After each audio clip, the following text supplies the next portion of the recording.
अच्छा, हम लोग इस क्लास में फाइनल अकाउंट्स कर रहे थे और यहाँ लास्ट वाला क्वेश्चन तो हम लोगों ने पहले ही कर लिया था, दैट इज क्वेश्चन नंबर 15। ठीक है, ये कर लिया था। शायद 3 क्वेश्चन और बाकी है, देखते हैं। ये वाला शायद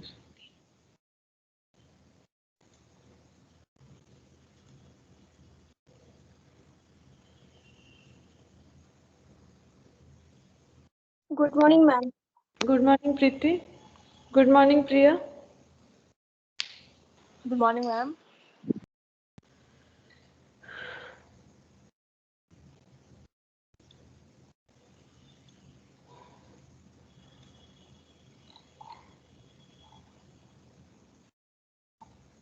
चलो क्वेश्चन नंबर 14 से करते हैं, ठीक है। 15 तक तो हम लोगों ने कर लिया था, 14 से करते हैं।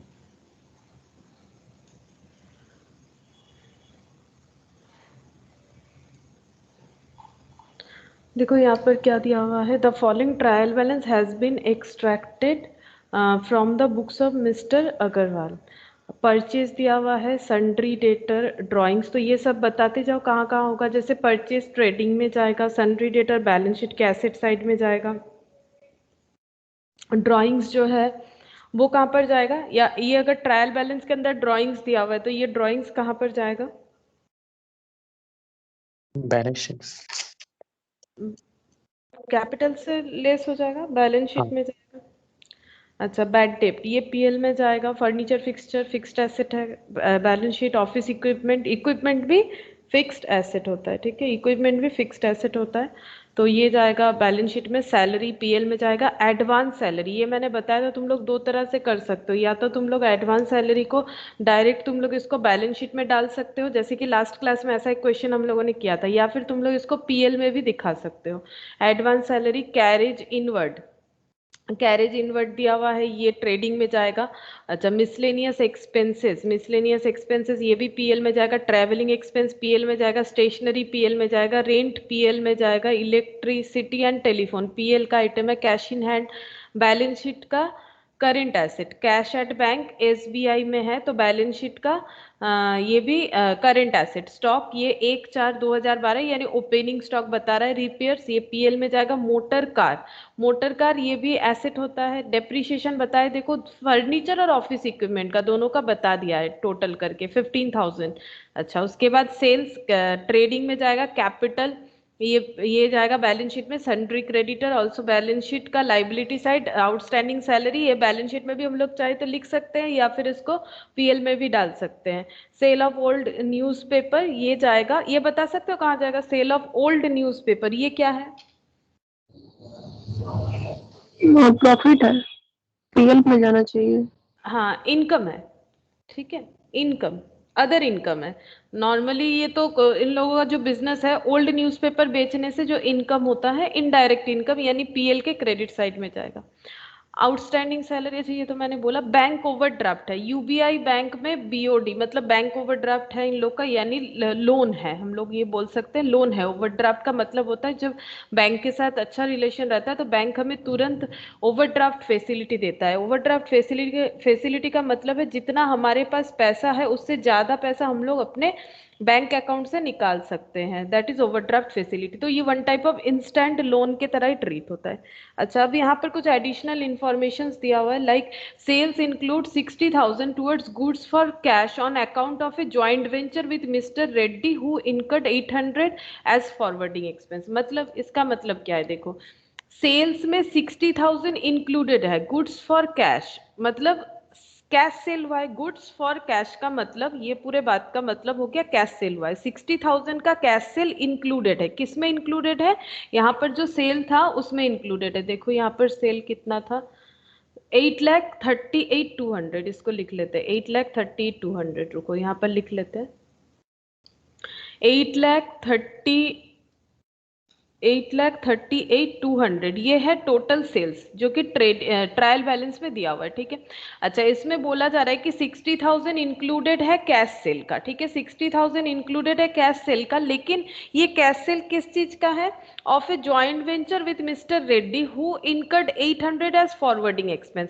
जॉइंट वेंचर का मतलब क्या होता है? Joint venture one type of partnership ही होता है, लेकिन पार्टनरशिप एक लॉन्ग टर्म एग्रीमेंट की तरह चलता है, लेकिन जॉइंट वेंचर एक पर्टिकुलर पर्पस के लिए होता है। जैसे पार्टनरशिप में जो भी लोग एक साथ काम करते हैं उन्हें पार्टनर बोला जाता है, जॉइंट वेंचर में को वेंचरर बोला जाता है, ठीक है।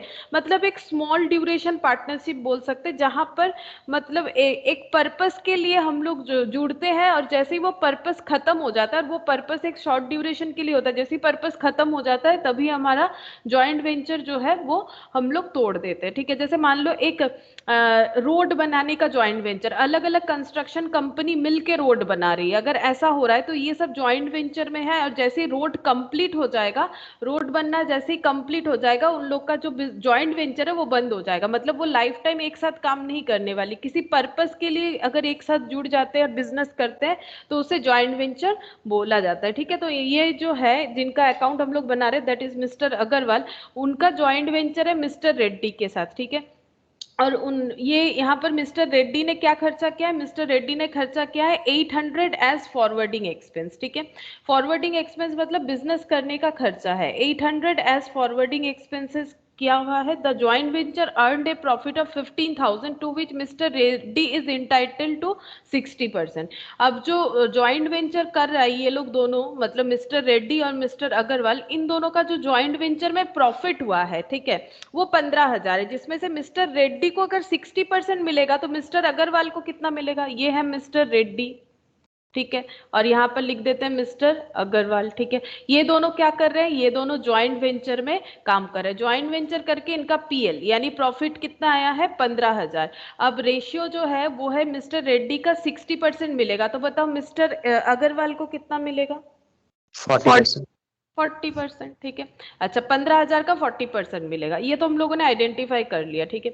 अच्छा, अब ये सेल्स जो इंक्लूडेड है 60,000, ये ज्वाइंट वेंचर का सेल है, लेकिन हम लोग किसका ट्रेडिंग पीएल बैलेंस शीट बनाएंगे? हम लोग को बोला है मिस्टर अग्रवाल का बनाने के लिए। आगे तुम लोग पढ़ोगे तो देखना मिस्टर अग्रवाल का ही ट्रायल बैलेंस दिया हुआ है, तो इसका मतलब मिस्टर अग्रवाल का ही हमें बोला जा रहा है कि ट्रेडिंग पीएल बैलेंस शीट बनाओ। तो ये 60,000 का जो सेल है इसको क्या करें? ये इनके बिजनेस का नहीं है, ये पर्सनल बिजनेस का नहीं है, ठीक है।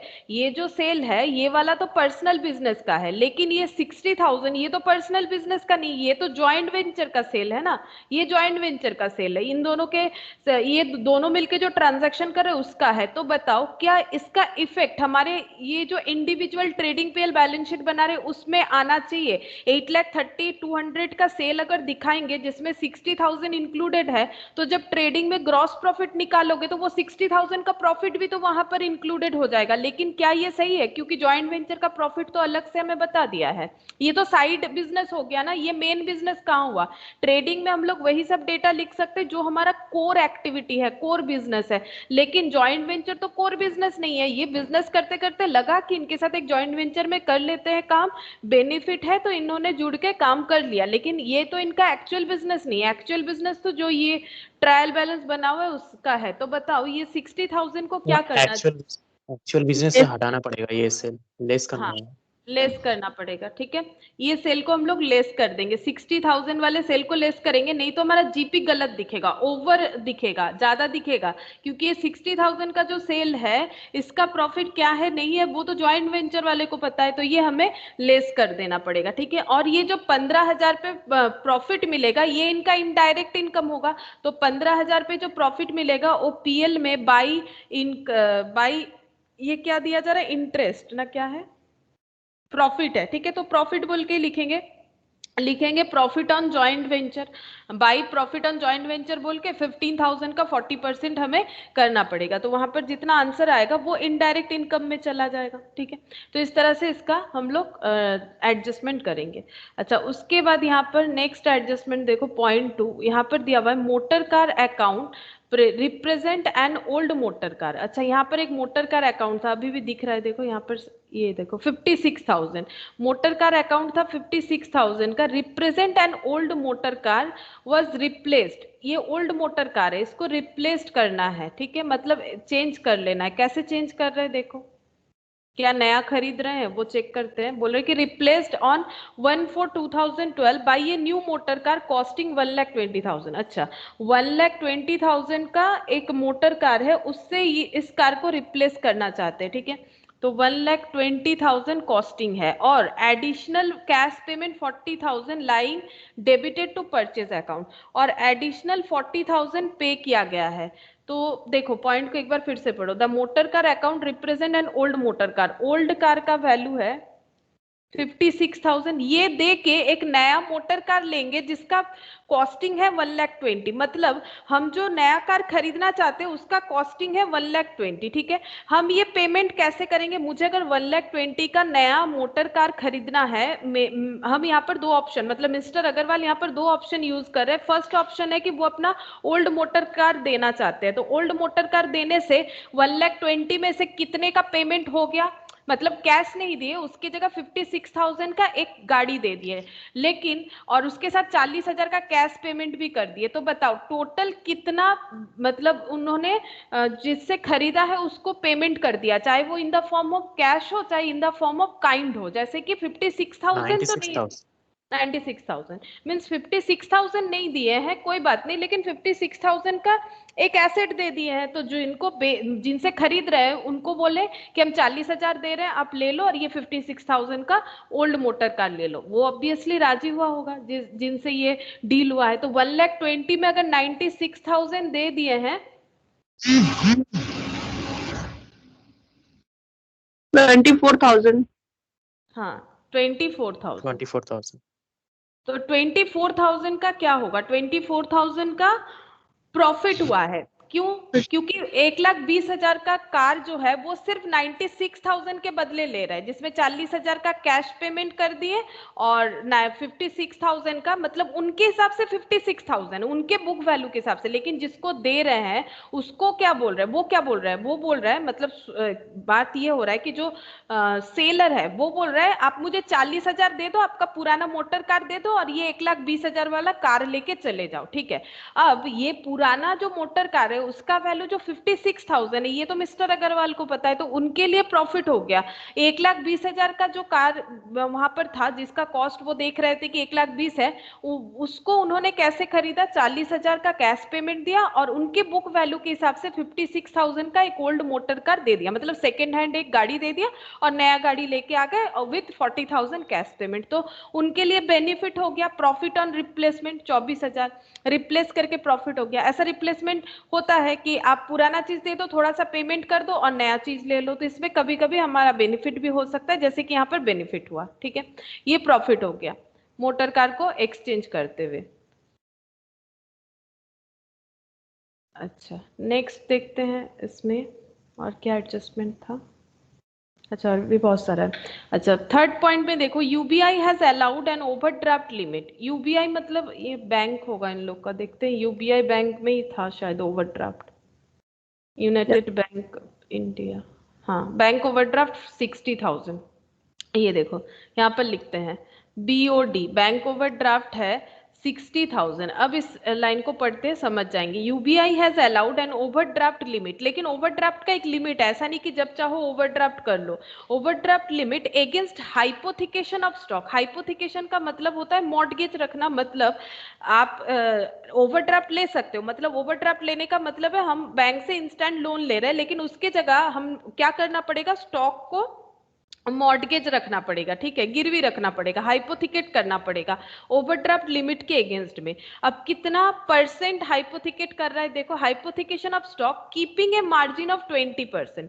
मतलब अगर किसी स्टॉक का वैल्यू 100 है, ठीक है, स्टॉक का वैल्यू अगर 100 है तो मार्जिन अगर 20% रख के वो लोग हाइपोथिकेशन कर रहा है, तो फिर 80% वैल्यू स्टॉक का क्या किया जाएगा, 80% वैल्यू का हमें ओवरड्राफ्ट दिया जाएगा। ओवरड्राफ्ट लिमिट फिर 80% होगा, ठीक है, क्योंकि स्टॉक अगर 100% है तो उसमें मार्जिन 20%, ये लोग मान लेगा कि स्टॉक में मार्जिन 20% जुड़ा हुआ है, तो 80% वैल्यू स्टॉक का किया जाएगा। The present balance is the maximum age permitted by the bank. तो मैक्सिमम परमिशन कितना है, 80%, ठीक है, क्योंकि बोला है keeping a margin of 20%, 20% margin मतलब डिडक्ट करने के बाद ही हाइपोथिकेशन ऑफ स्टॉक का वैल्यू किया जाएगा, तो 80%। तो यहाँ पर हम लोग बोल सकते हैं कि 60,000 का जो ओवरड्राफ्ट दिया गया था वो मैक्सिमम लिमिट है, मैक्सिमम परमिसेबल लिमिट 80% है, तो 60,000 इक्विवेलेंट टू अगर 80% है तो 100% इक्विवेलेंट टू जो होगा वही मेरा क्लोजिंग स्टॉक का वैल्यू होगा ना, क्योंकि बोला है तो क्लोजिंग स्टॉक का जो वैल्यू है उसका 20% रख के बाकी का मतलब ओवरड्राफ्ट दिया जाएगा। तो अगर 100% का स्टॉक रखा हुआ है तो 80% तक का ओवरड्राफ्ट दिया जाएगा, ठीक है। मतलब अगर 100 रुपए का स्टॉक मॉर्गेज रखा गया है बाय मिस्टर अग्रवाल, तो उनको जो है मतलब लोन दिया जाएगा बैंक ओवरड्राफ्ट वो 80 रुपीज दिया जाएगा। इस लाइन का मतलब ये है कि अगर 100 रुपए का स्टॉक हम हाइपोथिकेट कर पा रहे हैं यूबीआई बैंक में तो मुझे 80 रुपीज का ओवरड्राफ्ट लिमिट मिलेगा, यही मैक्सिमम परमिसेबल लिमिट है, क्योंकि 20 वो लोग माइनस कर देगा ये मान के कि इतना मार्जिन है, तो 80 रुपीज। तो 80 रुपीज का अगर मुझे ओवरड्राफ्ट लिमिट मिल रहा है तो वहां मेरा स्टॉक का वैल्यू 100 है, तो 80% इक्वल टू अगर 60,000 है तो 100% इक्विवेलेंट तो जितना होगा वही मेरा स्टॉक का वैल्यू होगा। ये कितना होगा देखो, 75,000। अच्छा 75,000 ये हो गया मेरा क्लोजिंग स्टॉक का वैल्यू। अच्छा, sundry debtor include 4,000 as due from mister Trivedi and sundry creditor include 7,000 as payable to him. तो डेटर में इंक्लूडेड है 4,000 due from mister Trivedi and sundry creditor included 7,000 as payable to him. मतलब ये mutual setup है। Mutual setup मतलब एक person है mister Trivedi, ठीक है, इनसे पेमेंट भी मिलने वाला है क्योंकि ये मिस्टर अग्रवाल के डेटर भी है और इनसे पेमेंट भी मिलेगा और इनको पेमेंट भी देना है, ठीक है, इनसे पेमेंट भी मिलेगा, इनसे इनको पेमेंट भी देना है। जैसे ये डेटर कितने के हैं, डेटर है 4,000, ये दिया हुआ है ना, डेटर में 4,000 इंक्लूडेड, और इनसे मिलेगा कितना, ये कितने के क्रेडिटर है 7,000। 7,000। तो हमें ये इसको बोला जाता है म्यूचुअल सेटअप। हम लोग म्यूचुअल सेटअप कर देंगे, कैसे कर सकते हैं, मैक्सिमम कितना सेटअप कर सकते हैं ये बताओ, मैक्सिमम मिनिमम मतलब मैक्सिमम कौन सा अमाउंट सेटअप कर सकते हैं, 1,000 कर सकते हैं। 4,000। हाँ देखो, तो फिर मुझे बताओ कि एक्चुअली हम लोग कैसे सेटअप करेंगे। अगर 4,000 उनसे मिलने वाला है, उनको 7,000 देना है, अगर सेटअप करते हो तो तुम लोग क्या बताओगे कि मुझे एक्चुअली मिस्टर अग्रवाल को, मिस्टर त्रिवेदी को और भी 3,000 देना पड़ेगा, और इसका ये 3,000 तो ऑलरेडी क्रेडिटर में इंक्लूडेड ही है क्योंकि 7,000 क्रेडिटर में तो पूरा का पूरा इंक्लूडेड है। तो हम लोग सेटअप 4,000 कर देंगे कि डेटर में से 4,000 हटा देंगे कि मुझे ये डेटर का पेमेंट और नहीं मिलेगा। क्यों नहीं मिलेगा, क्योंकि हम 7,000 के साथ वो सेटअप कर रहे हैं। तो इसका मतलब मेरा क्रेडिटर कितना कम होगा, सिर्फ और सिर्फ 4,000 कम होगा, और बाकी क्रेडिटर तो उसमें इंक्लूडेड ही रहेगा। तो दोनों साइड से अगर हम लोग 4,000 माइनस कर देंगे तो वो आंसर जो है म्यूचुअल सेटअप हो जाएगा इस तरह से, ठीक है। अच्छा, उसके बाद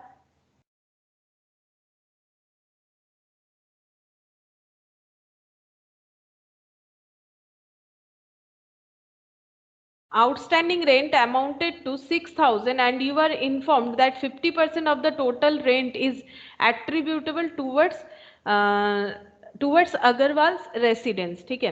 तो यहाँ पर देखो आउटस्टैंडिंग रेंट है कितना, 6,000, ये तो हमें एडजस्ट करना पड़ेगा, और हमें ये बताया गया कि 50% of the total rent attributable to mister Agarwal resident. तो हमें पहले टोटल रेंट निकालना पड़ेगा, जिसके लिए मुझे ट्रायल बैलेंस देखना पड़ेगा कि टोटल रेंट कितना हो रहा है, ये आउटस्टैंडिंग है, फिर उसमें वो एडजस्टमेंट करना पड़ेगा। उसके बाद पूरे रेंट का जो 50% है वो पर्सनल भी है, मतलब 50% पर्सनल, 50% ऑफिस एक्सपेंस। तो जो पर्सनल रेंट है वो कहां पर जाएगा, पर्सनल रेंट का खर्चा कहां पर चला जाएगा, कैपिटल। हाँ कैपिटल से लेस हो जाएगा, और बाकी 50% वो जो है पीएल में रह जाएगा। अच्छा, उसके बाद depreciation to be provided on motor का 20% एक्सक्लूडिंग सोल्ड आइटम। अच्छा, तो सोल्ड आइटम जो है मतलब जो एक्सचेंज करके हम लोगों ने खरीदा उसको छोड़ के बाकी जो मोटर का नया खरीद रहे हैं उस पर 20% का डेप्रिसिएशन लगेगा। Mister Agarwal request you to prepare a trading and profit and loss account. Adjustment बहुत सारा है।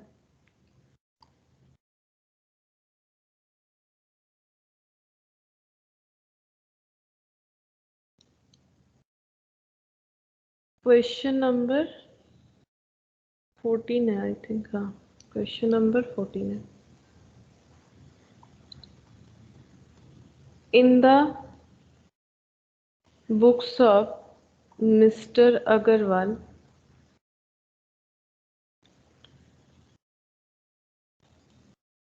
ट्रेडिंग एंड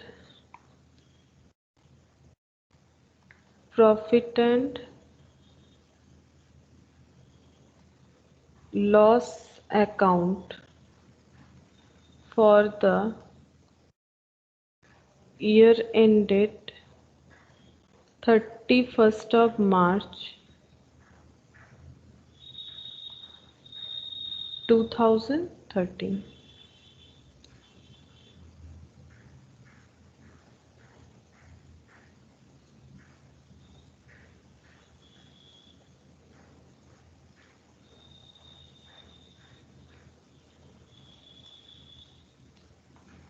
ट्रेडिंग पीएल के लिए पूरा जगह छोड़ देते हैं और यहाँ पर बैलेंस शीट।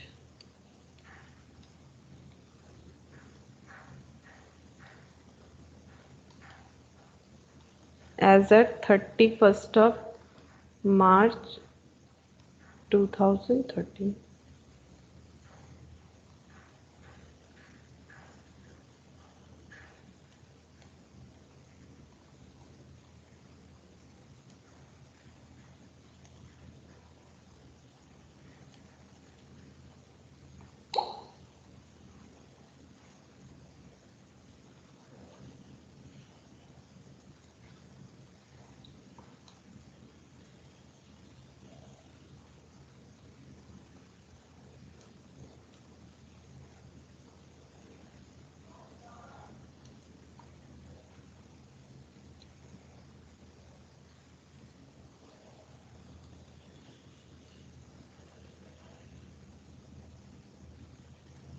अच्छा, सबसे पहले है परचेज। परचेज है 6 लाख।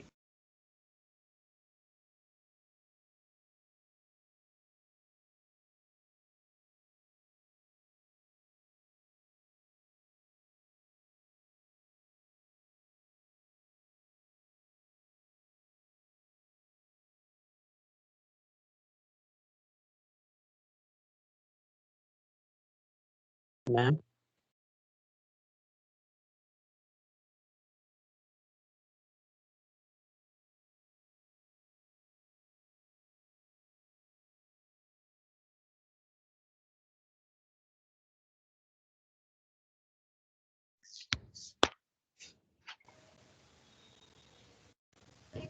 आवाज आ रहा है?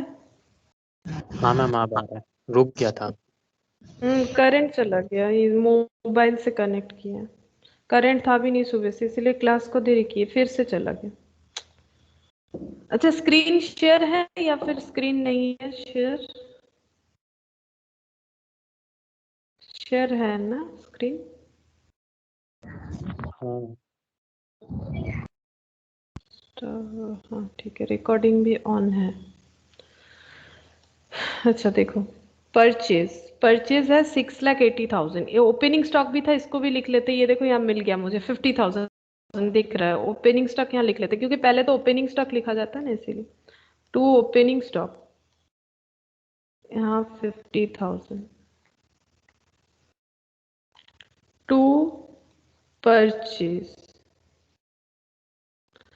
परचेज है 6,80,000।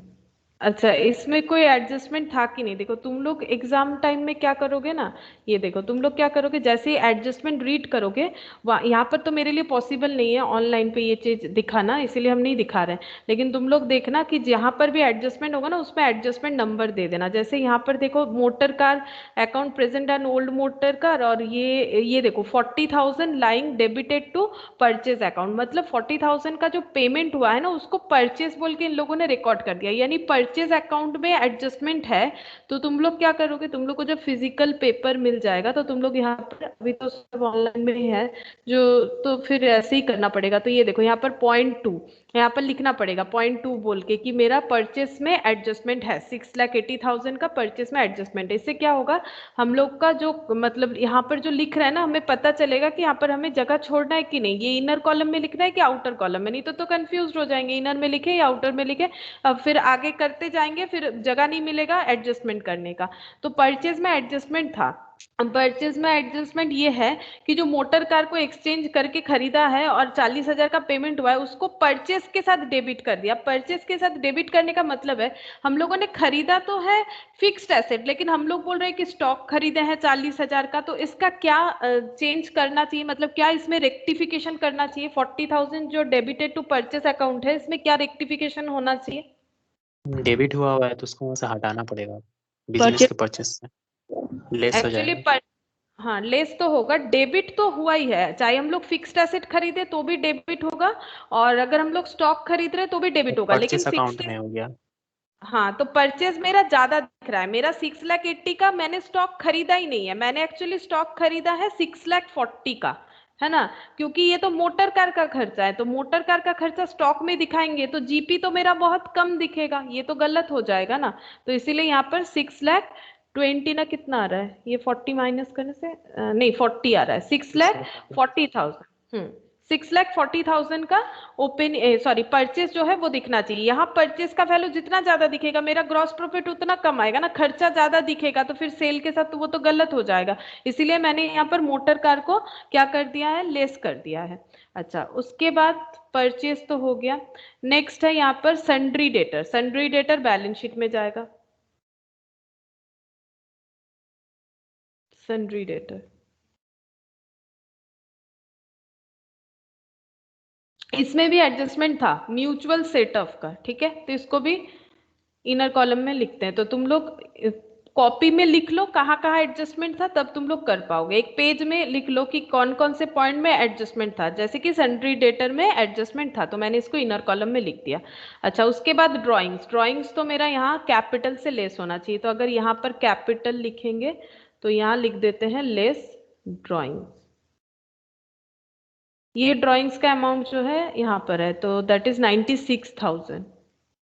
ये ट्रायल बैलेंस का ड्रॉइंग। अच्छा, उसके बाद है बैड डेप्ट। बैड डेप्ट है 2,000, ये पीएल में चला जाएगा।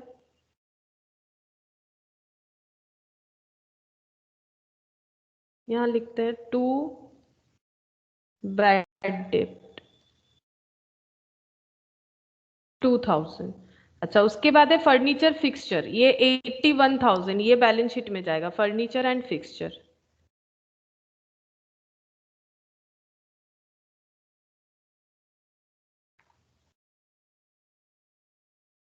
फर्नीचर एंड फिक्सचर ये है 90,000। देख लेते हैं एक बार, 81,000 है। अच्छा,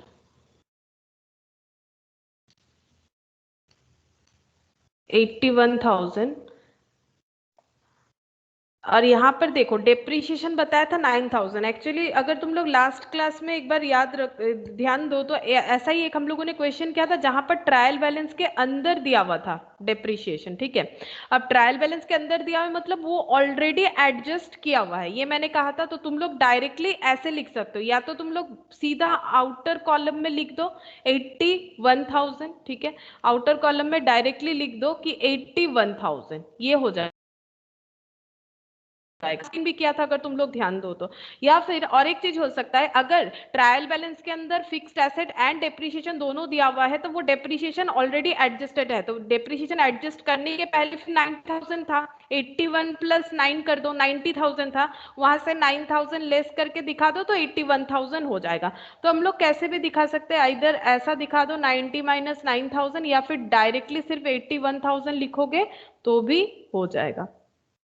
यहाँ पर चाहो तो ऐसे लिख सकते हो। कैसे 81,000 आया, लेस डेप्रीशिएशन, क्वेश्चन में गिवन है 9,000, तो यहाँ पर हो जाएगा 81,000।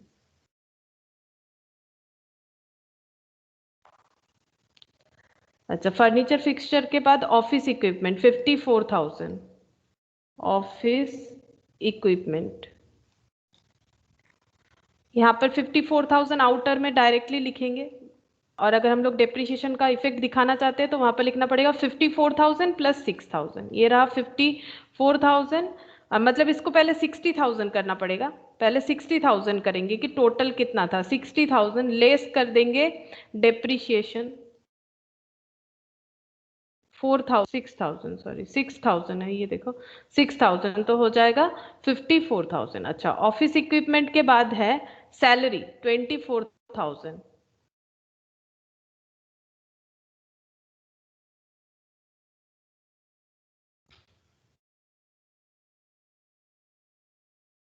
अच्छा, सैलरी में भी क्या कोई एडजस्टमेंट था, देख लेते हैं सैलरी।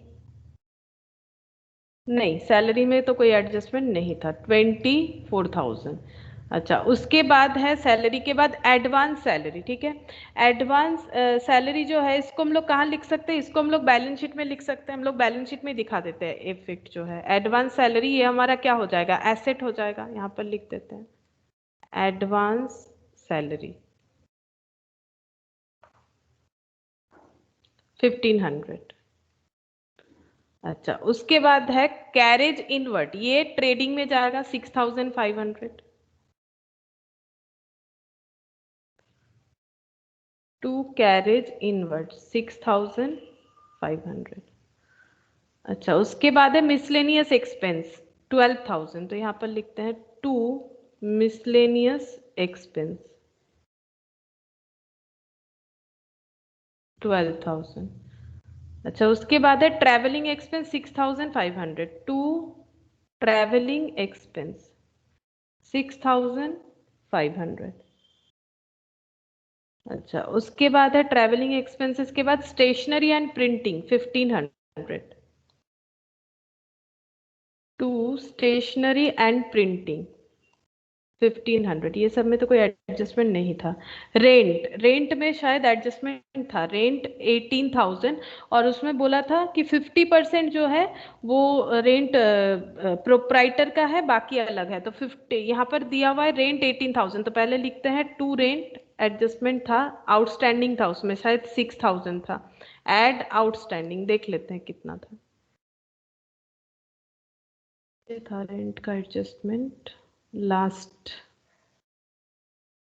ये रहा आउटस्टैंडिंग 6,000।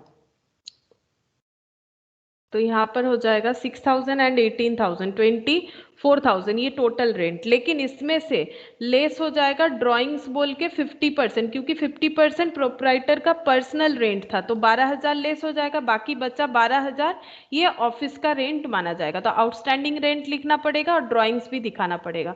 तो आउटस्टैंडिंग रेंट तो लाइबिलिटी हो जाएगा, यहाँ पर लिख देते हैं आउटस्टैंडिंग रेंट, ये हो जाएगा 6,000। और जो ड्राइंग्स है वो हो जाएगा, यहां से लिखते हैं फिर से ड्राइंग्स 12,000।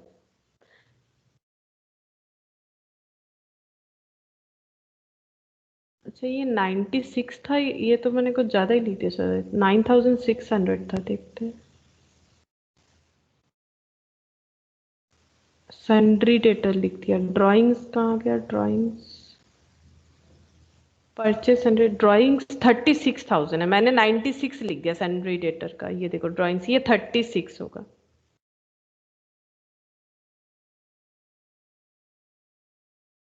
अच्छा, अब है रेंट के बाद electricity and telephone 6,800, to electricity and telephone 6,800, electricity and telephone.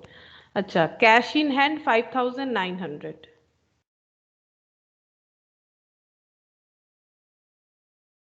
Cash in hand 5,900, cash at bank 53,000, cash at bank 53,000, repair 7,500, to repair 7,500। अच्छा, रिपेयर के बाद है मोटर कार, बताओ ये मोटर कार को कैसे लिखे? मोटर कार 56,000 जो है ये तो चला जाएगा क्योंकि इसको तो हम लोग एक्सचेंज कर रहे हैं और उसके बदले खरीद रहे हैं 1,20,000 वाला, तो इसको हम लोग दिखा देते हैं, ये तो एक्सचेंज हो जाएगा। तो इसको कैसे लिखें? यहाँ पर लिखते हैं मोटर कार, ये फिक्स्ड एसेट में आएगा, सन्ड्री डेटर को और भी नीचे लिखना पड़ेगा 96,000। अच्छा, यहाँ लिखते हैं पहले motor car. Motor car already था 56,000 का, ठीक है, और इसको कर देते हैं लेस सोल्ड। इसको हम लोगों ने बेच दिया और इसका वैल्यूएशन जिसको बेचा उसने 56,000 ही लगाया। फिर न्यू परचेज करते हैं। न्यू परचेज जो हुआ है वो उसका बुक वैल्यू क्या है? 1,20,000, क्योंकि 1,20,000 का ही तो हम लोगों ने परचेज किया, उसमें पेमेंट क्या किया नहीं किया वो अलग बात है। 1,20,000 का हम लोगों ने न्यू परचेज किया, तो ये 56,000 वाला चला गया हम लोग के पास से, नया 1,20,000 का आ गया। नए वाले पे बोला है डेप्रिसिएशन चार्ज कर दो, बोला एक्सक्लूडिंग ओल्ड वाला, यहाँ पर बताया गया था, देखो एक्सक्लूडिंग सोल्ड आइटम, ठीक है, 20% डेप्रिसिएशन चार्ज करना है, तो यहाँ पर डेप्रिसिएशन चार्ज करेंगे 20%, तो 1,20,000 का 20%, 12 इंटू 2 24 हो जाएगा, ठीक है। 24 होने पे यहाँ पर आ गया 96,000, तो ये डेप्रिसिएशन लिख देते पीएल पे to depreciation on new car, new motor car.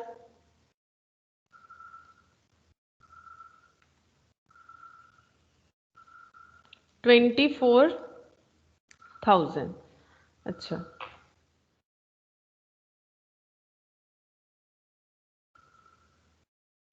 Motor car लिख दिया, डेप्रिसिएशन कर दिया हम लोगों ने ऑफिस इक्विपमेंट, और ये इधर सेल्स 8,38,200, और इसमें एडजस्टमेंट था ज्वाइंट वेंचर वाला, by sales 8,38,200 less joint venture sales 60,000 था, मिस्टर रेड्डी के साथ किया गया था, तो बचा 7,78,200। ये ज्वाइंट वेंचर सेल हम लोगों ने यहाँ से हटा दिया। अब यहाँ पर क्या लिखेंगे? क्लोजिंग स्टॉक लिखना पड़ेगा ट्रेडिंग का वैल्यू निकालने के लिए, ठीक है। कैपिटल पहले लिख लेते हैं तो पूरा ट्रायल बैलेंस कंप्लीट हो जाएगा। 1,97,000 कैपिटल है, 1,97,000। अच्छा, उसके बाद सन्ड्री क्रेडिटर 1,14,000, इसमें भी एडजस्टमेंट होगा, सेट ऑफ होगा, तो सन्ड्री क्रेडिटर ऊपर ही हो जाएगा, सन्ड्री क्रेडिटर 1,14,000, इसमें एडजस्टमेंट था, सेट ऑफ करना पड़ेगा, mutual set of. Outstanding salary 2,500, लेकिन ये क्रेडिट साइड में है, तो बता सकते हो इसका क्या होगा? आउटस्टैंडिंग सैलरी बताया है,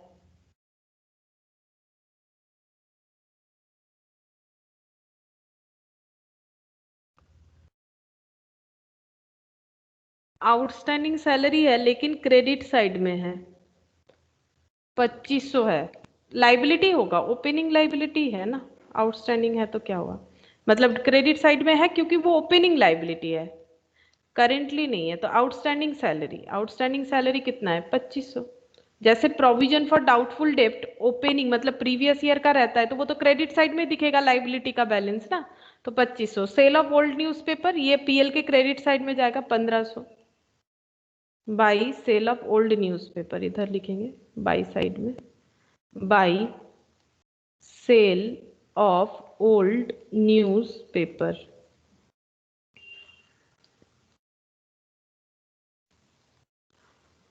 सेल ऑफ ओल्ड 1,500। अच्छा, उसके बाद 60,000 क्या है? बीओडी, बैंक ओवरड्राफ्ट, तो ये बैलेंस शीट में लाइबिलिटी साइड में जाएगा, BOD, BOD bank overdraft 60,000, bank overdraft 60,000। पूरा ट्रायल बैलेंस तो हम लोगों ने कर लिया। अब धीरे धीरे यहाँ से चेक करते हैं क्या क्या पॉइंट बाकी रह गया। सेल्स हम लोगों ने माइनस कर दिया है कि 60,000 का जो सेल्स है वो जॉइंट वेंचर का सेल्स है, वो हम लोगों को हटाना पड़ेगा, ठीक है। अच्छा, उसके बाद यहाँ पर जॉइंट वेंचर से क्या बोला है? प्रॉफिट हुआ है 15,000, जिसमें मिस्टर अग्रवाल का कितना आएगा वो हम लोग को लिखना पड़ेगा पीएल में। पीएल में हम लोग इनकम दिखाएंगे by profit on joint venture, by profit on joint venture 15,000 into 40%, तो कितना हो जाएगा? 15,000 इंटू 40%, तो ये 15×4 = 6,000, ठीक है, ये 6,000 हो जाएगा।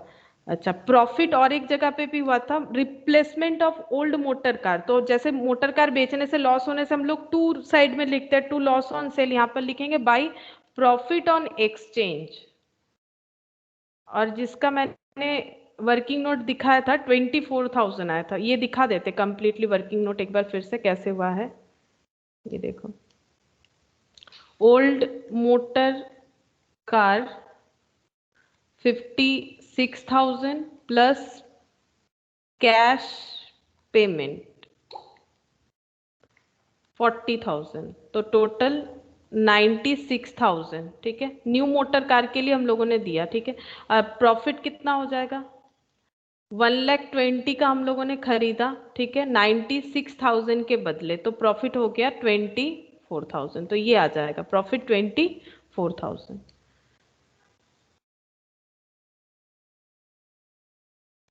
अच्छा, अब क्लोजिंग स्टॉक भी निकाल लेते ताकि हम लोग जीपी निकाल पाए, बाई क्लोजिंग स्टॉक।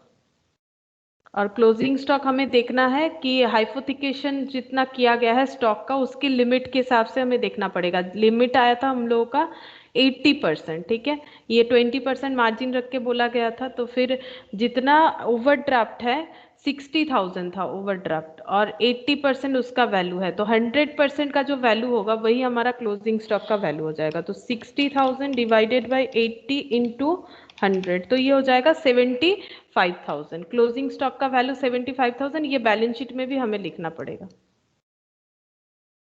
अच्छा, पहले निकाल लेते हैं हम लोग यहाँ से जीपी का आंसर, इसका टोटल करना पड़ेगा 75,000 प्लस 7,78,200, तो ये हो गया 8,53,200। 8,53,200 माइनस 50,000 माइनस 6,40,000 माइनस 6,500, तो ये हो गया 1,56,700 जीपी टू ग्रॉस प्रॉफिट 1,56,700। अब ये ब्रॉड डाउन हो जाएगा बाई ग्रॉस प्रॉफिट बोल के, बाई जीपी ब्रॉड डाउन 1,56,700। अब इधर टोटल कर लेते, प्लस 1,500 प्लस 6,000 प्लस 24,000, तो ये हो जाएगा 1,88,200। यहाँ पर लिखते हैं टोटल में 1,88,200, तो इधर भी उतना ही आना चाहिए 1,88,200, मतलब ये माइनस करके देखना पड़ेगा कितना हमारा प्रॉफिट आ रहा है, ठीक है। अच्छा, अब यहाँ पर और क्या क्या लिखना पड़ेगा वो एक बार चेक कर लेते, कहीं कुछ हम लोगों ने लिखा नहीं, ऐसा कोई पीएल का आइटम तो नहीं है। आउटस्टैंडिंग रेंट इसका एडजस्टमेंट कर दिया है। सन्ड्री डेटर, ये तो लेस होगा म्यूचुअल सेटअप, मतलब डेटर और क्रेडिटर से। हाइपोथिकेशन वाला पॉइंट हम लोगों ने ये भी कर लिया। अच्छा, मोटर कार का प्रॉफिट भी दिखा दिया, सेल्स इंक्लूडेड ये भी कर दिया हम लोगों ने। अच्छा, देख लेते हैं क्या क्या लिखा है, एक बार चेक कर लेते हैं।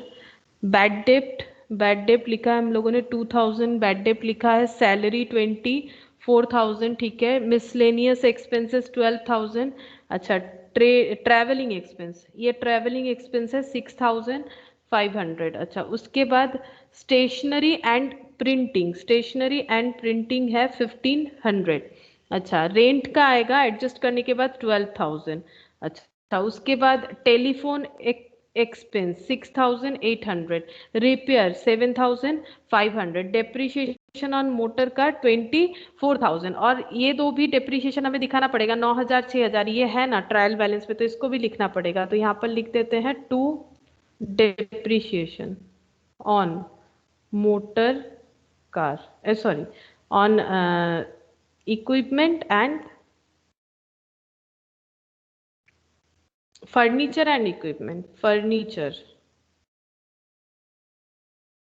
depreciation on furniture 9,000, और to depreciation on equipment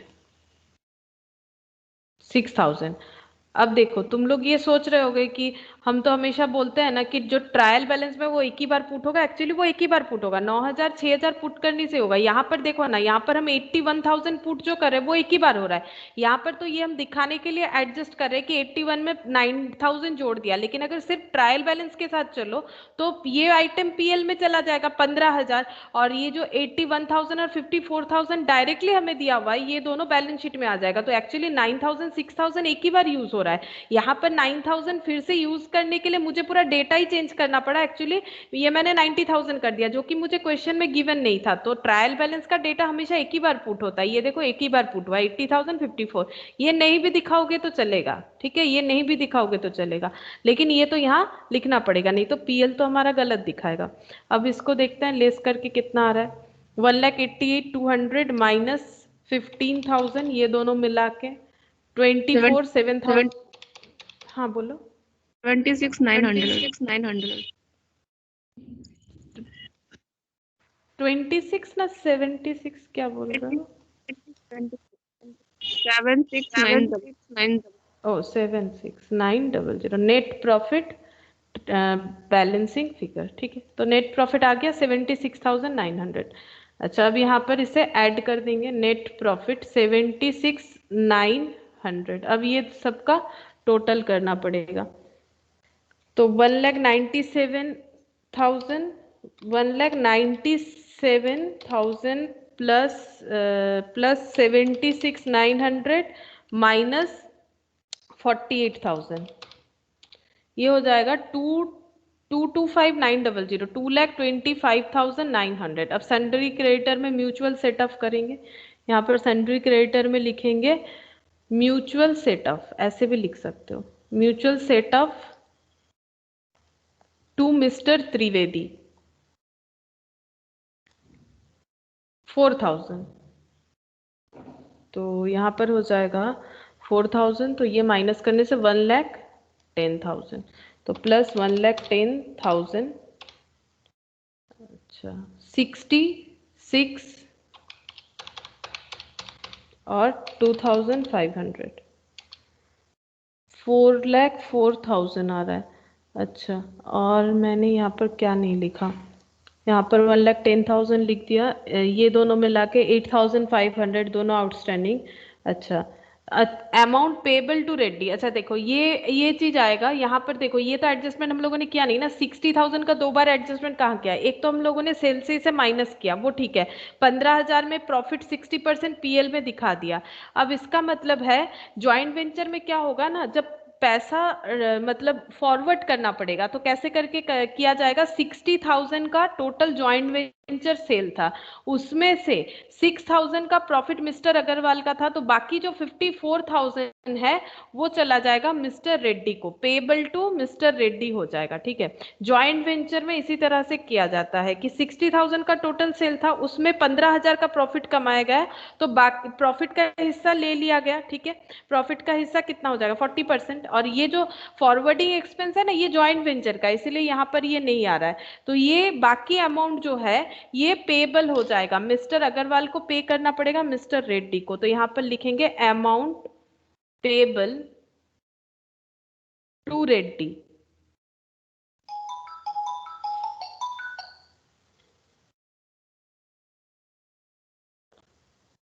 $60,000 minus 6,000, 54,000, 4,58,400। अगर इस जब हम लोग तुम लोग का है ज्वाइंट वेंचर, जब ज्वाइंट वेंचर करोगे तब और भी क्लियरली समझ जाओगे। इसका मतलब ये नहीं कि इनको ज्यादा मिला, ऐसा बात नहीं है।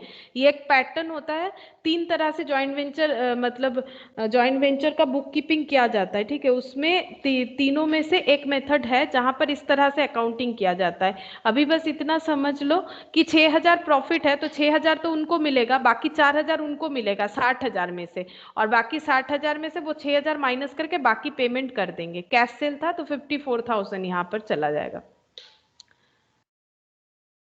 अब यहाँ पर देखते हैं कितना होगा। यहाँ पर डेटर तो मैंने हटा दिया था, डेटर को लिखते हैं सन्ड्री डेटर, डेटर को फिर से करना पड़ेगा। 96,000 था सन्ड्री डेटर, 96,000 था, less set of, set of हो जाएगा 4,000। तो 92,000 और क्लोजिंग स्टॉक वो भी लिखना पड़ेगा 75,000। देखते हैं कितना आता है 81,000, 54,000, 96, 92, 1,500, 5,900, 53,000 और 75,000। 4,58,400। हाँ 4,58,400।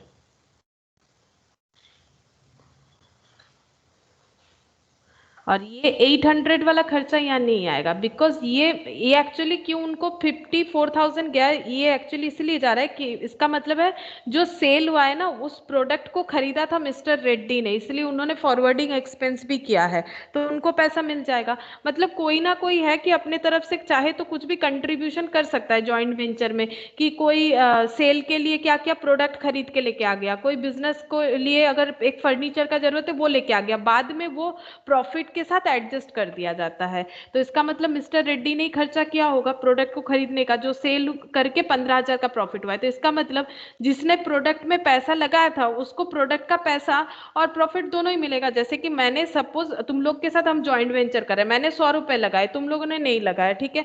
अब 100 रुपए में जो प्रॉफिट हुआ है उसको हम लोग डिस्ट्रीब्यूट करेंगे फॉर एग्जाम्पल 1:1:1:1:1 ऐसे करके, तो प्रॉफिट सबको मिलेगा। तो प्रॉफिट सबको मिल जाएगा लेकिन 100 रुपए मैंने लगाए थे बिजनेस में तो ये 100 रुपए भी मुझे मिल जाएंगे, इसीलिए वो मिस्टर रेड्डी को 54,000 जो है फॉरवर्ड हो रहा है।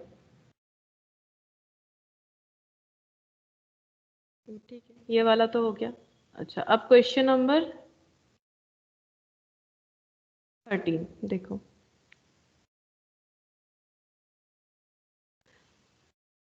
From the following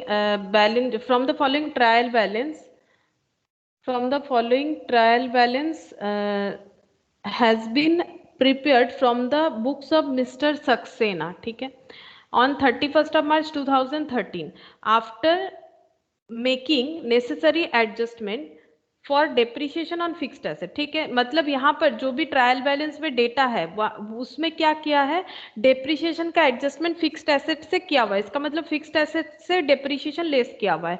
outstanding and accrued item and difference under suspense account, और बाकी एडजस्टमेंट भी किया हुआ है। फिक्स्ड एसेट के ऊपर डेप्रिसिएशन चार्ज किया हुआ है, आउटस्टैंडिंग का भी एडजस्टमेंट किया हुआ है, accrual items and difference under suspense account. Outstanding और एक्रूअल ये दोनों एडजस्ट करने के बाद ट्रायल बैलेंस में डेटा दिया हुआ है। बात समझना पड़ेगा यहाँ पर हम लोगों को आउटस्टैंडिंग जो है वो एडजस्ट किया हुआ है, एक्रूड जो है वो भी एडजस्ट किया हुआ है, और अगर कोई डिफरेंस आ रहा है जिसको सस्पेंस अकाउंट में दिया गया है वो भी एडजस्ट किया हुआ है। तो देखते हैं, देखो जैसे मशीन दिया हुआ है 1,70,000, तो इसमें से डेप्रिसिएशन क्या किया गया है, डेप्रिसिएशन को लेस कर दिया गया है, ठीक है। तो ये 1,70,000 जो आ रहा है ये आफ्टर डेप्रिसिएशन अमाउंट है। फर्नीचर 49,000 ये भी आफ्टर डेप्रिसिएशन अमाउंट है। Sundry debtor 38,000, drawings, travelling expense, insurance, audit fees, salary, rent, cash in hand, cash at bank, stock in trade, prepaid insurance, miscellaneous expense, अच्छा discount, printing stationery, purchase less return less किया हुआ है। Depreciation ये देखो अलग से बता दिया, मशीन, फर्नीचर, और suspense account trial balance tally नहीं हुआ था तो सस्पेंस अकाउंट में 39,400 दिया हुआ है। Sundry creditor, capital, outstanding expenses में देखो लाइन बाय लाइन बहुत सारा दिया हुआ है यहाँ पर।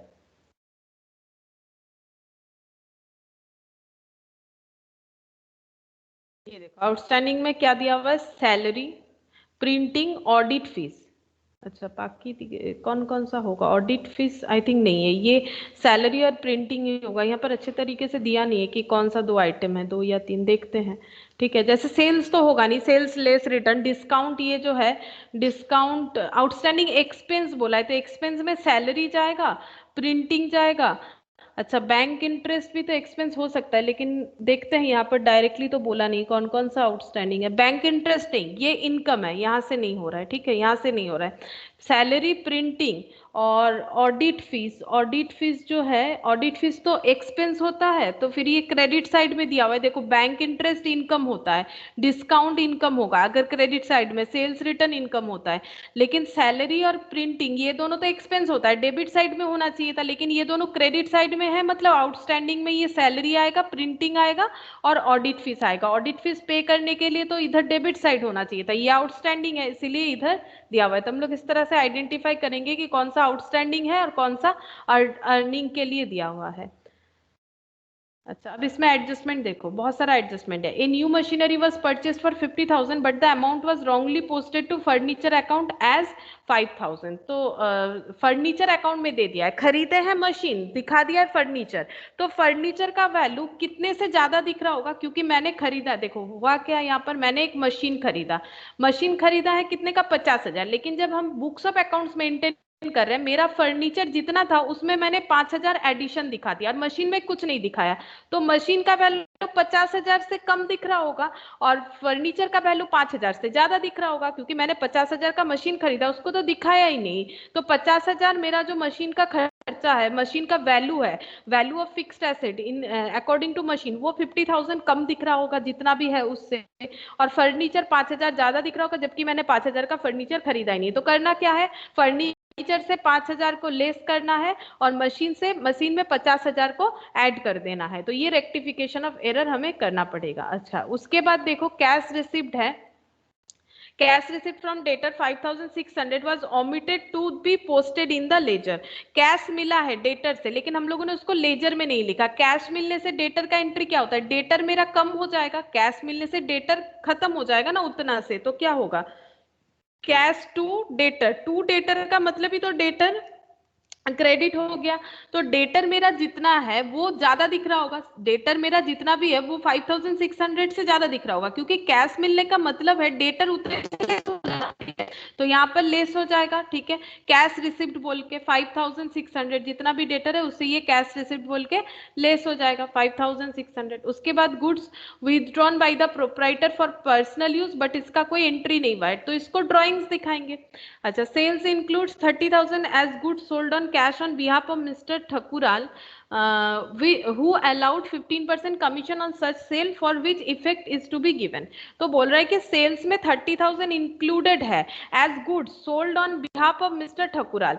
मिस्टर ठकुराल के बिहाफ में 30,000 का सेल किया गया है, दैट इज कंसाइनमेंट सेल बोल सकते हैं। जब तुम लोग कंसाइनमेंट पढ़ोगे तो देखना एजेंट की तरह काम कर दिया इन्होंने। मिस्टर ठकुराल का 30,000 का गुड्स बेच दिया, उसके बदले कमीशन ले रहा है, मतलब कंसाइनमेंट सेल कर दिया, ये इनका खुद का सेल नहीं है।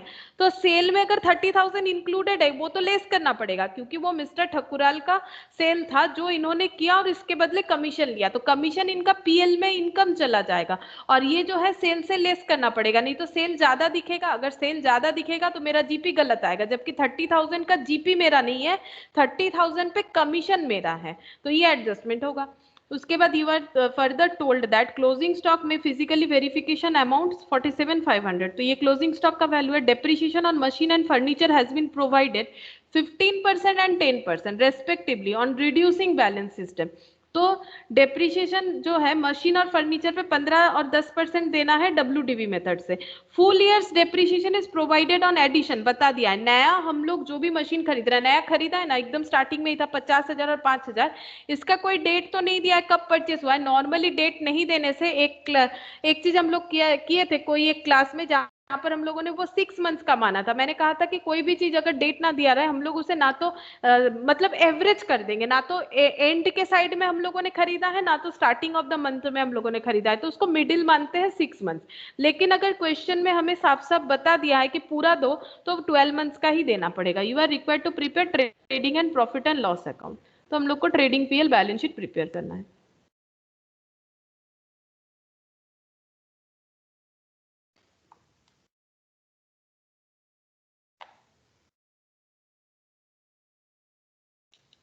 Question number 13.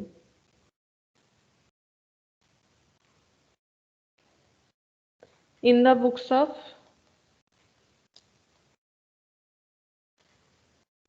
Mr. Saxena, trading and profit and loss account,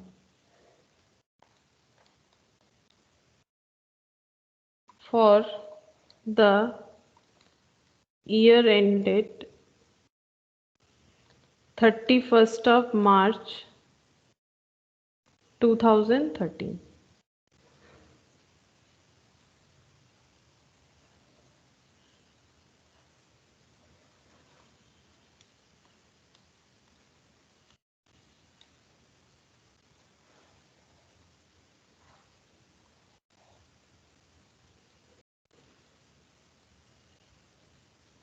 यहाँ हो जाएगा ट्रेडिंग पीएल और यहाँ बैलेंस शीट।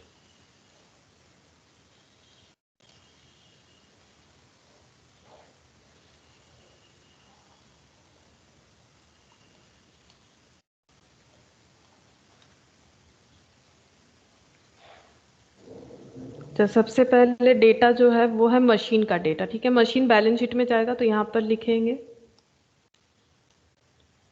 मशीन। बताओ मशीन में कितना लिखें। मशीन यहाँ पर बताया है कि 1,70,000 का है, ठीक है। इसमें डेप्रिसिएशन लेस किया हुआ है क्योंकि क्वेश्चन में बताया आफ्टर प्रोवाइडिंग डेप्रिसिएशन, तो 1,70,000 ये डेप्रिसिएशन लेस करने के बाद का है।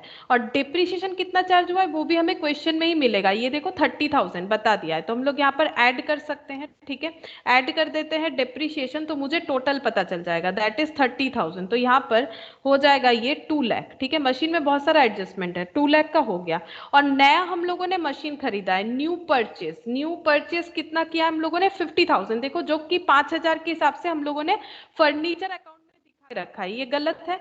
तो 50,000 का मशीन नया खरीदा है, तो टोटल मशीन कितने का हो जाएगा। टोटल मशीन हो गया 2,50,000 का, ठीक है। टोटल मशीन हो गया 2,50,000 का। और हमें बोला गया है कि मशीन पे जो डेप्रिसिएशन चार्ज करना है वो पूरा का पूरा करना है हम लोगों को, फुल ईयर का डेप्रिसिएशन चार्ज करना है। तो बताओ कितना होगा।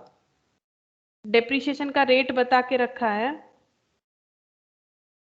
15%। बताओ 2,50,000 पे 15% कितना होगा।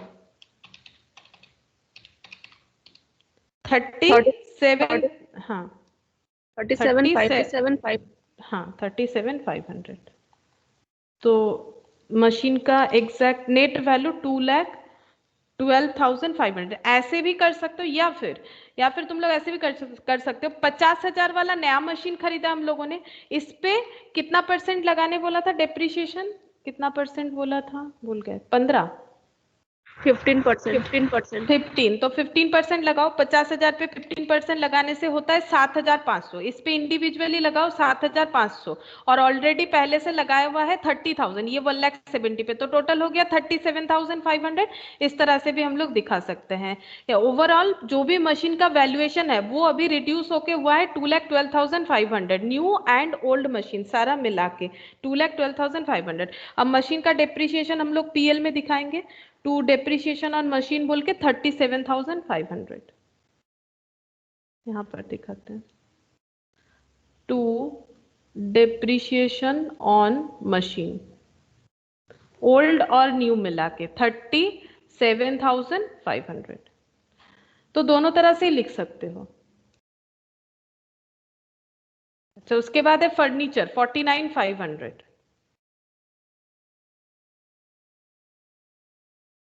फर्नीचर, अब इसमें भी एडजस्टमेंट होगा। फर्नीचर 49,500 और क्वेश्चन में बताया आफ्टर डिडक्टिंग डेप्रिसिएशन है।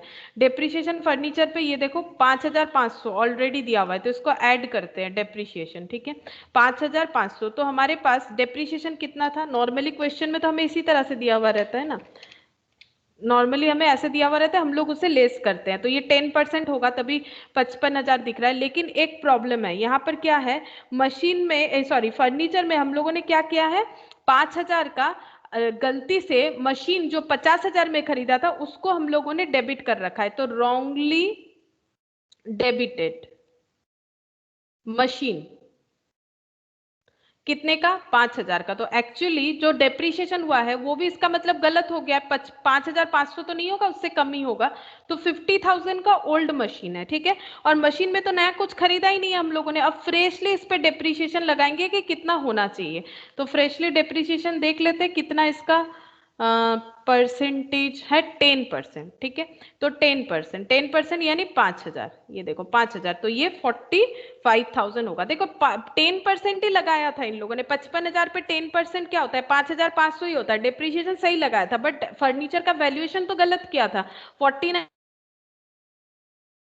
प्लस 5,500 करेंगे तभी हम 5,000 लेस कर पाएंगे। क्यों?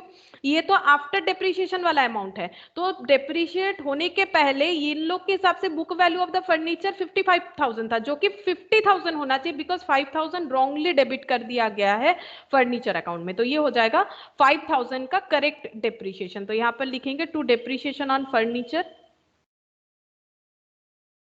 5,000। अच्छा, सन्ड्री डेटर 38,000।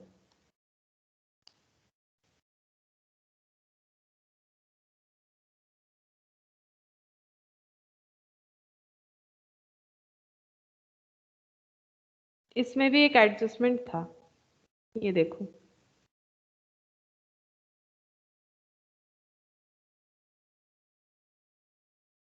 कुछ कैश सेल था, कैश रिसिप्ट फ्रॉम डेटर 5,600, तो इससे मेरा डेटर कम हो जाएगा। यहाँ पर लेस करेंगे कैश रिसिप्ट।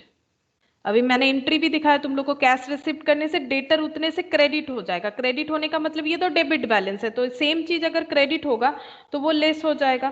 तो 5600 है, अच्छा मैंने 56,000 लिख दिया, 5600, तो ये हो जाएगा 33,400, नहीं 32 हो रहा है क्या, 32,400। कैश रिसिप्ट हो गया है 5,600।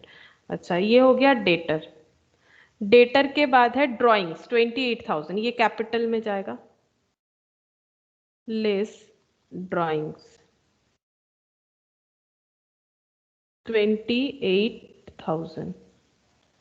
अच्छा, ड्राइंग्स के बाद है travelling expense 6,500। To travelling expense 6,500। अच्छा, उसके बाद है insurance 1,500, audit fees 1,000, to insurance 1,500, to. अच्छा, ऑडिट फीस में एडजस्टमेंट था, insurance 1,500, audit fees. Audit fees एक बार यहाँ लिख लेते हैं, ऑडिट फीस है 1,000, और इधर है आउटस्टैंडिंग ऑडिट फीस, तो इसको हम लोग बैलेंस शीट में लिख सकते हैं। ऑडिट फीस आउटस्टैंडिंग जो 1,000 है, इसको हम लोग बैलेंस शीट में लिखेंगे। तो ये यहाँ पर तो एक्सपेंस दिखा दिया। सैलरीज 49,000, तो सैलरी 49,000 लिख लेते हैं इसको, टू सैलरी 49,000। अच्छा, सैलरी के बाद रेंट है 5,000, टू रेंट। ये सब में तो कोई एडजस्टमेंट नहीं था इस क्वेश्चन में। अच्छा, रेंट के बाद आ जाएगा cash in hand, cash at bank, ये चला जाएगा बैलेंस शीट में 7,800, 18,500। Cash in hand, cash at bank,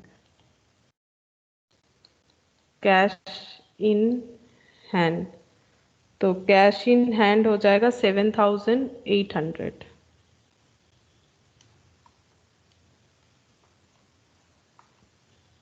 cash at bank 18,500। 18,500। Stock in trade यानी ओपनिंग स्टॉक 80,000।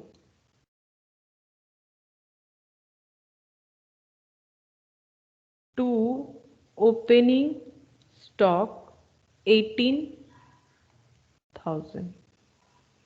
अच्छा, ओपनिंग स्टॉक हो गया। प्रीपेड इंश्योरेंस, ये बैलेंस शीट में प्रीपेड इंश्योरेंस, ये एसेट हो जाएगा। प्रीपेड इंश्योरेंस 250, मिसलेनियस एक्सपेंस 21,200, ये 250 मिसलेनियस एक्सपेंस 21,200।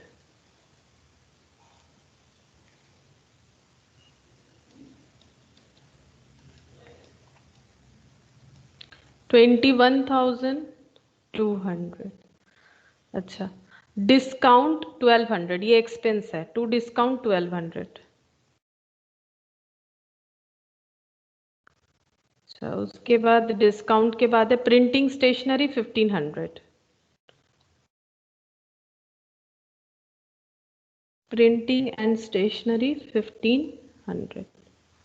अच्छा, प्रिंटिंग स्टेशनरी के बाद है परचेज लेस रिटर्न 4,60,000, डेप्रीशिएशन कर लिया हम लोगों ने, परचेज लेस रिटर्न। तो यहाँ पर लिख देते हैं परचेज रिटर्न लेस किया हुआ है 4,60,000। परचेस में एक एडजस्टमेंट था।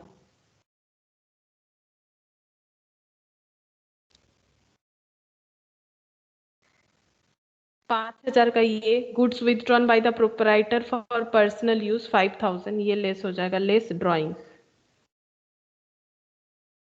5,000, तो ये हो जाएगा 4,55,000। ये ड्राइंग्स कैपिटल में भी जाएगा, लेस ड्राइंग्स 5,000। अच्छा, ये परचेज वाला हो गया। अच्छा, डेप्रीशिएशन हम लोगों ने कर लिया। मशीन फर्नीचर सस्पेंस अकाउंट बताएंगे कैसे एडजस्ट हो जाता है। 39,400 उसको ऐसे रहने दो एक बार। सन्ड्री क्रेडिटर 82,000, यहाँ पर लिखेंगे सन्ड्री क्रेडिटर, सन्ड्री क्रेडिटर 82,000। अच्छा, उसके बाद कैपिटल 2,45,750, 2,45,750। आउटस्टैंडिंग एक्सपेंसेस में सैलरी 1,500, प्रिंटिंग 600, ऑडिट फीस 1,000, ये लिख देते हैं यहाँ पर आउटस्टैंडिंग एक्सपेंस बोल के, सारा का सारा लिख देते हैं। आउटस्टैंडिंग एक्सपेंसेस में सैलरी 1,500, ऑडिट फीस 1,000, और एक क्या था, printing 600।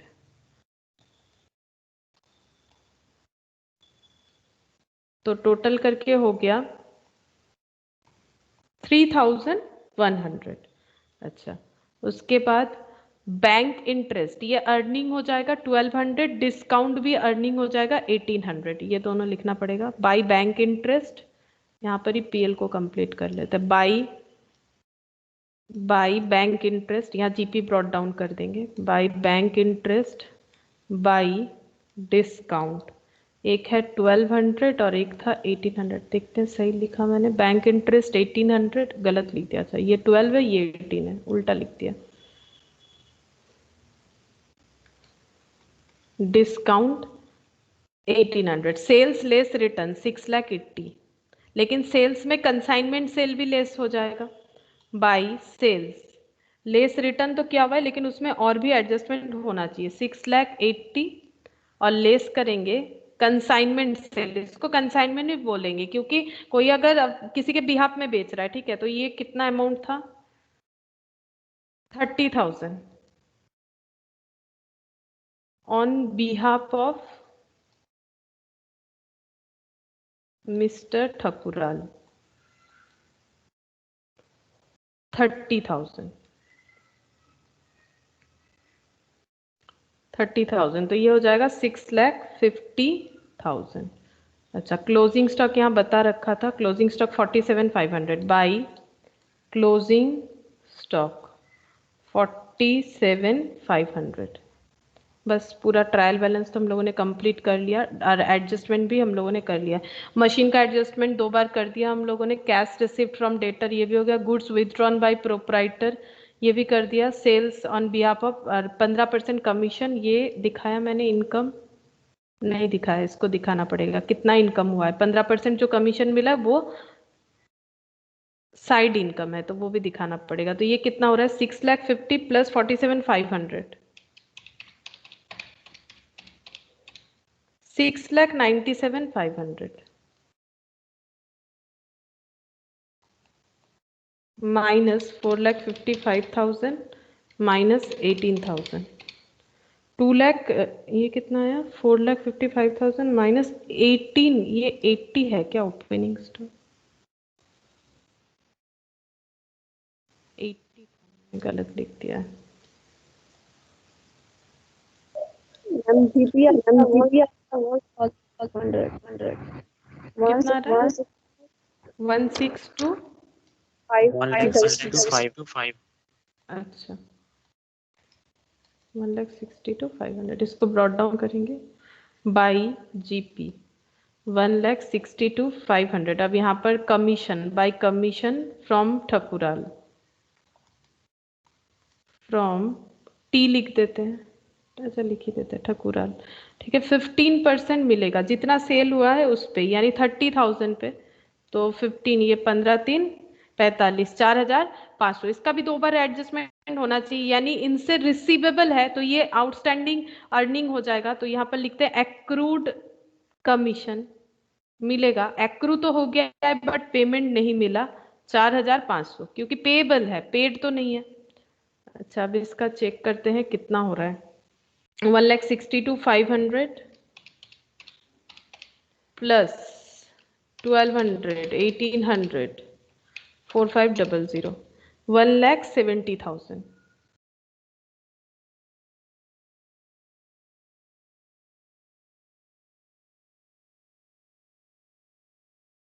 minus 37,500 minus 5,000 minus 6,500 minus 1,500 1,000 49,000। अच्छा उसके बाद 5,000 21,200। अरे ये क्या हो गया 37,500 5,000 6,500 1,500 1,000 49,000 5,000 21,200 1,200 1,500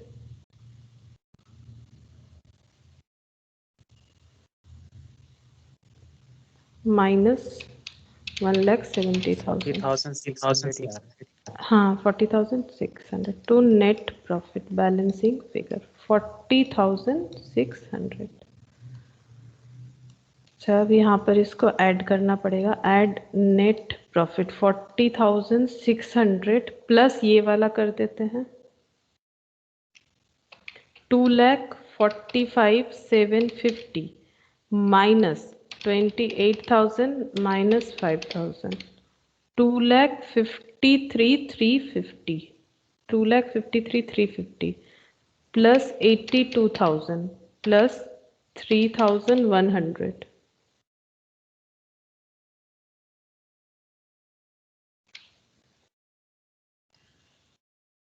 यहाँ पर आ रहा है 3,38,450 इधर आ रहा है।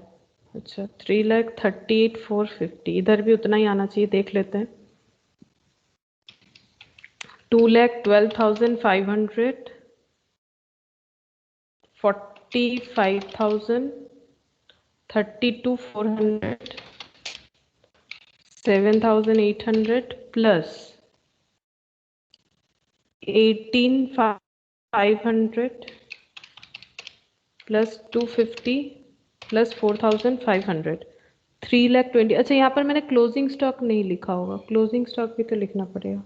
क्लोजिंग स्टॉक था जितना, कितना एक था फिजिकल वेरिफिकेशन के बाद 47,500 क्लोजिंग स्टॉक 47,500 प्लस 47,500 तो इधर आ रहा है 3,68,450 आ गया 3,68,450 आ गया। आंसर तो कुछ और है 2,12,500 45,000 फिर स्टॉक 47,500 अभी लिखा मैंने 32,400 7,800। अच्छा इधर बैंक का है 18,500 प्रीपेड इंश्योरेंस है 250। अच्छा ये एक्रूड कमीशन 4,500 ठीक है हो जाएगा मेरा भी। यहाँ पर आ रहा है 3,68,450 ठीक है कोई बात नहीं। फिर इधर भी 3,68,4 ये इतना ही आना चाहिए, कितना कम हो रहा है देख लेते हैं 3,68,450। अच्छा यहाँ पर मेरा आया था इसको रब कर देते, एक बार देख लेते। 3,38,450, 3,38,450, तो कितने का गैप आ रहा है? 30,000 का आ रहा है। ये क्यों आ रहा है बता रहे? ये वाला जो है, ये वही सेल वाला जो अमाउंट है वो लिखना पड़ेगा। ठकुराल का जो सेल वाला आइटम है वो लिखना पड़ेगा। यहाँ पर हो जाएगा ठकुराल अकाउंट, ठकुराल बोल के 30,000 का सेल किया था, 4,500 जो है कमीशन लिया, तो बाकी जो है पेमेंट वो वापस करना पड़ेगा। मतलब क्या हुआ, 30,000 का सेल किया गया है। ये देखो कंसाइनमेंट में ऐसे ही होता है। देखो 30,000 का सेल जो है वो कैश सेल कर दिया, तो मिस्टर सक्सेना ने कैश सेल किया, 30,000 उनको मिल गया, लेकिन ये 30,000 उनका पैसा नहीं है, ये 30,000 किसका है? मिस्टर ठकुराल का। एक्चुअली मिस्टर सक्सेना ने ऐसा एंट्री किया होगा, अगर खुद का सेल होता तो वो एंट्री करते कैश टू सेल्स 30,000, बट ये 30,000 एंट्री नहीं होगा क्योंकि ये पर्सनल सेल नहीं था, किसी और का सेल था। तो किसी और का सेल है तो वो क्या एंट्री करेंगे? वो बोलेंगे कि ये पैसा मुझे दे देना पड़ेगा। किसको? ठकुराल को। तो ठकुराल डेबिट हो जाएगा, ठकुराल अकाउंट डेबिट, ठीक है। टू टू हो जाएगा सेल्स, कितना? 30,000। ये 30,000 का सेल इस तरह से होगा, ठकुराल को पेमेंट करना पड़ेगा, लेकिन वो ठकुराल से कितना ले लेंगे? ये जो कमीशन है 4,500, ये कमीशन लेंगे।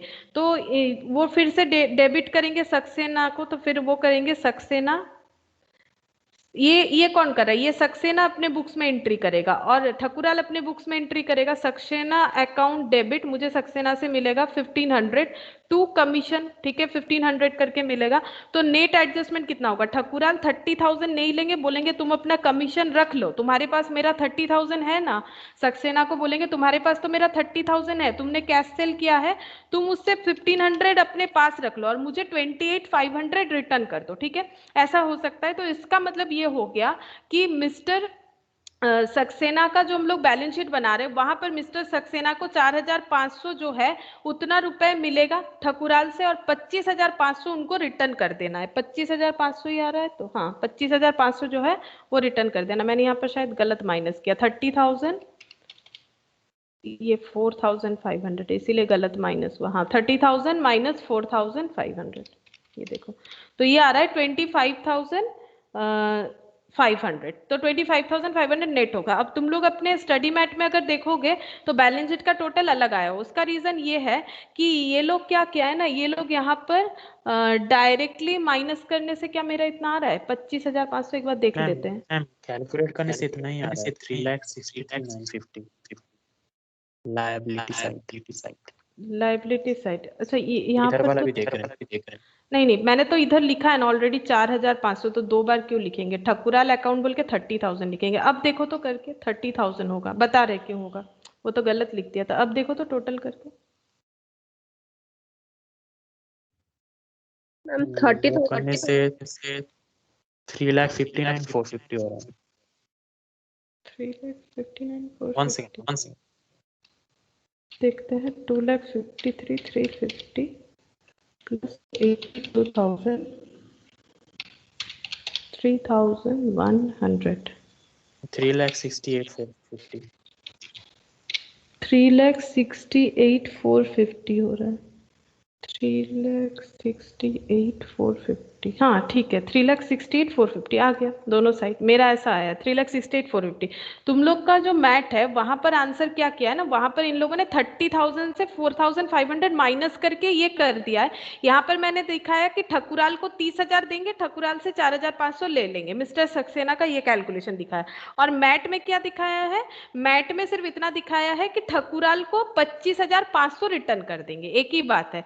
30,000 मैंने बोला 30,000 दे देंगे और 4,500 लेंगे, ठीक है। सक्सेना के हिसाब से देखो, सक्सेना ठकुराल को 30,000 दे देगा और 4,500 ले लेगा, मैंने ये हिसाब दिखाया।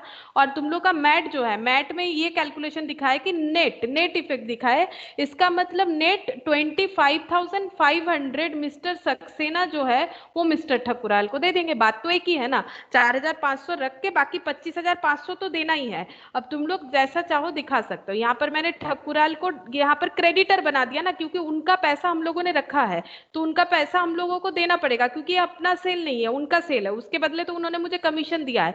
तो कमीशन वो बोल रहे हैं कि कमीशन काट लो, मतलब कंसाइनमेंट में ऐसे ही होता है, किसी के बिहाफ में सेल करना कंसाइनमेंट होता है। तो यहाँ पर क्या दिखा रहा है तुम लोग के जो मैट है उसमें 4,500 काटने के बाद 25,500 जो बच रहा है वो मिस्टर ठकुराल को हैंड ओवर करेंगे। और ये दोनों बात एक ही है, अगर तुम लोग यहाँ 4,500 नहीं दोगे तो इसका आंसर 4,500 से कम आ जाएगा। ये देखो 3,68,450 माइनस 4,500 कर लो, यहाँ पर आंसर आ जाएगा 3,63,950। जैसे ही 4,500 यहाँ से हट जाएगा इसका आंसर आ जाएगा 3,63,950। और यहाँ पर 30,000 की जगह नेट करके हो जाएगा 25,500। तो यहाँ पर कितना हो जाएगा, ये देखो 3,68,450। इससे फिर से यहाँ पर कितना लेस हो जाएगा 4,500। ये 30,000 की जगह 4,500 कम दिखेगा, तो यहाँ पर भी वही आंसर आ जाएगा 3,63,950। एक ही बात है, कैसा भी कर सकते हो, कंसेप्ट में कोई भी चेंजेस नहीं। एक ही बात है, हम लोग नेट इफेक्ट दिखाए या फिर अलग अलग दिखाए उससे कोई फर्क नहीं पड़ेगा। यहाँ पर दिखाने से एक्रूड इनकम दिखाना, या फिर यहाँ पर दिखाने से इनकम को हम लोग एडजस्ट करके दिखा रहे ऐसे। अच्छा, तो ये हो गया क्वेश्चन नंबर 13।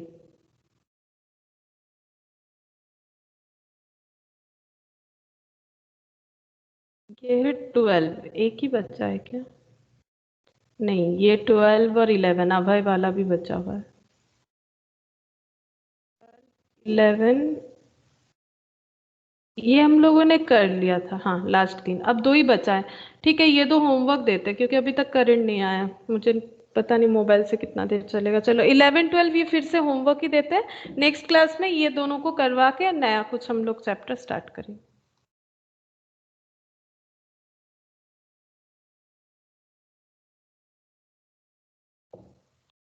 अच्छा, आज अगर हो सके तो तुम लोग को एक एक्स्ट्रा अकाउंट्स का क्लास हम देंगे, ठीक है, जिस